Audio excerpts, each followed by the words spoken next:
Tiap tahun pengangguran meningkat, ribuan orang berebut pekerjaan, ribuan sarjana juga ikut menganggur, sampai-sampai kucing tetangga ikut pusing memikirkan masalah ini. Bagaimana mencegah pengangguran? Kini saatnya kita bersatu untuk stop pengangguran. Nah, sekarang mari kita amati piramida penduduk di Indonesia.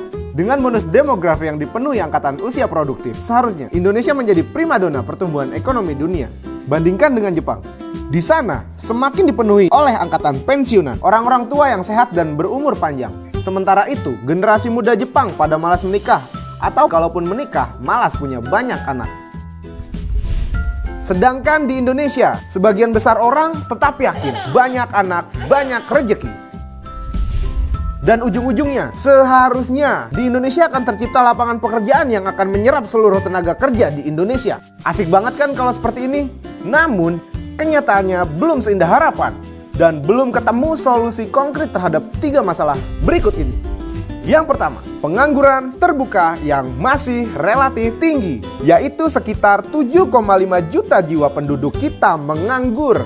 Dan yang membuat hati kita prihatin, sekitar 680.000 orang dari total pengangguran terbuka adalah lulusan perguruan tinggi yang sudah diwisuda, punya ijazah IPK dan gelar.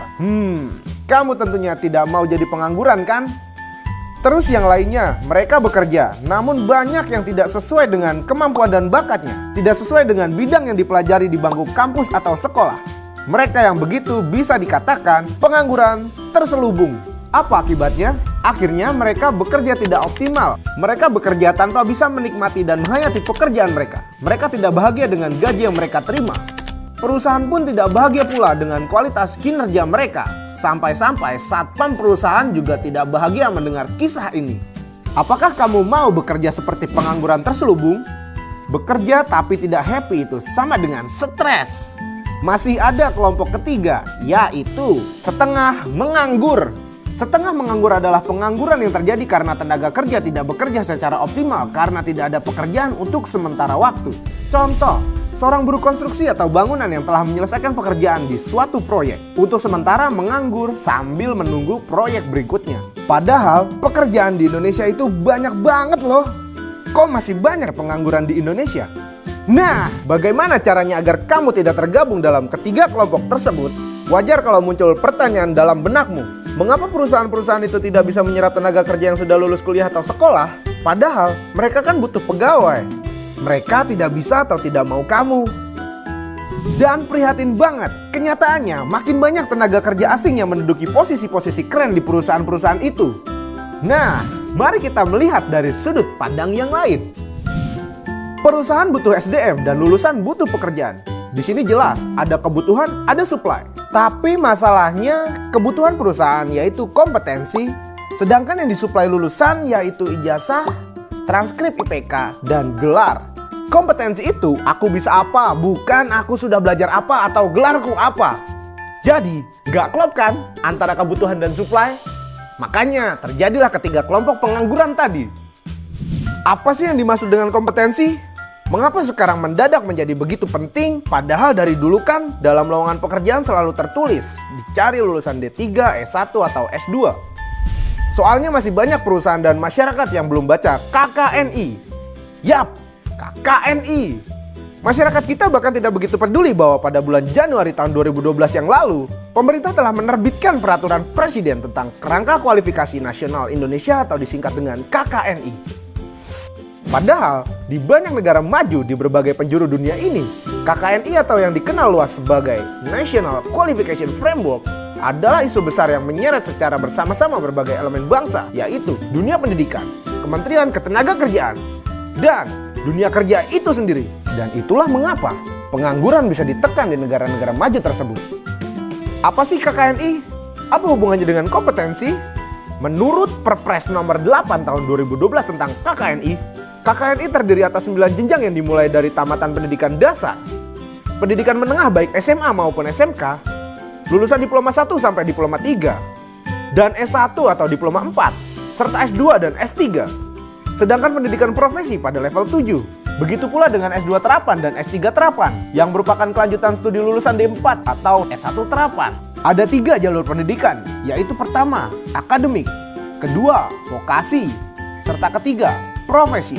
Apa makna dan konsekuensi dari 9 level kualifikasi tersebut dalam konteks menyandingkan dan menyetarakan?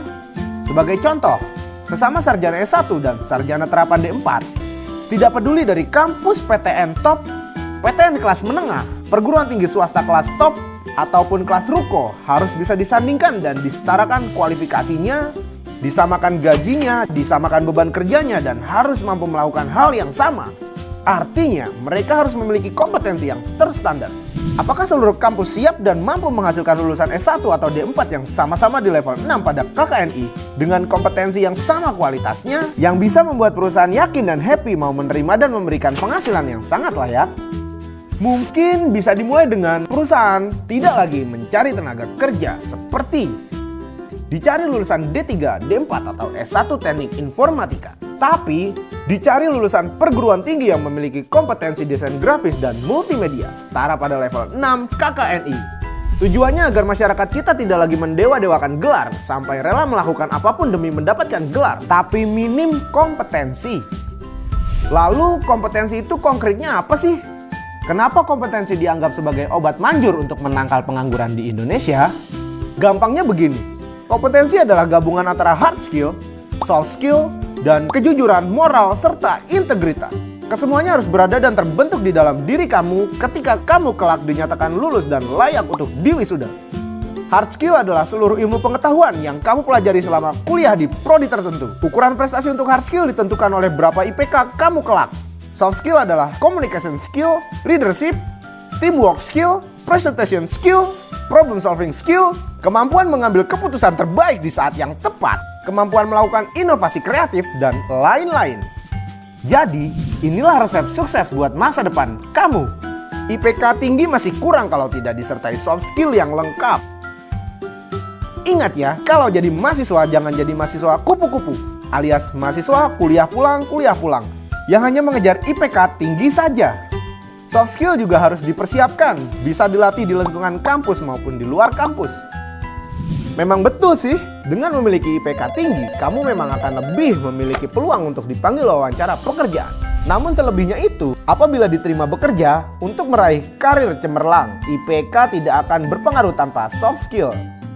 Nih kata para manajer perusahaan, setelah diterima kerja, ijazah dan transkrip nilai IPK akan tersimpan rapi di lemari. Sementara itu, soft skill akan terus berada di dunia nyata sejak kamu masuk kerja hingga pensiun.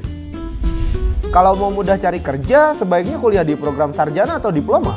Kalau mengamati piramida tenaga kerja ini, secara teoritis seharusnya lulusan diploma atau lulusan pendidikan vokasi lebih banyak dibutuhkan di dunia kerja, karena mereka akan mengisi posisi first line management. Sementara itu, lulusan pendidikan akademik akan lebih diarahkan ke posisi middle management. Mau pilih jalur akademik dan vokasi itu sama-sama baiknya, sama-sama dibutuhkan.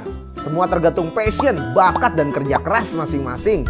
Misalnya, sama-sama teknik mesin. Satunya S1 teknik mesin, yang satunya lagi D4 teknik mesin. Lulusannya sama-sama diakui pada level 6 KKNI. Lalu bedanya apa? Ini penjelasan simpelnya. Contohnya, di teknik mesin ada mata kuliah pengelasan logam. Di S1 teknik mesin akan lebih banyak materi kuliah teori ketimbang praktek. Dan bagaimana mengembangkan ilmu pengelasan itu sendiri. Sementara di D4 teknik mesin, komposisinya 60% praktek dan 40% teori. Dengan materi teori dasar seperti di S1 teknik mesin. Tapi 60% waktu kuliah dihabiskan untuk belajar mengelas besi dan baja dari pagi hingga sore selama seminggu sampai 2 minggu. Full dihabiskan untuk praktek mengelas di laboratorium atau bengkel kerja. Intinya program akademik diarahkan untuk pengembangan ilmu, sedangkan program vokasi diarahkan untuk penerapan ilmu. Lebih mudah mana mencari kerja? Sekali lagi, dua-duanya punya peluang di dunia kerja, asalkan lulusannya menjawab kebutuhan kompetensi yang dibutuhkan oleh dunia kerja. Sebenarnya untuk mengatasi pengangguran tidak sulit sekali, atau bahasa Inggrisnya angel benefit. Sekali lagi, jawabannya adalah kompetensi.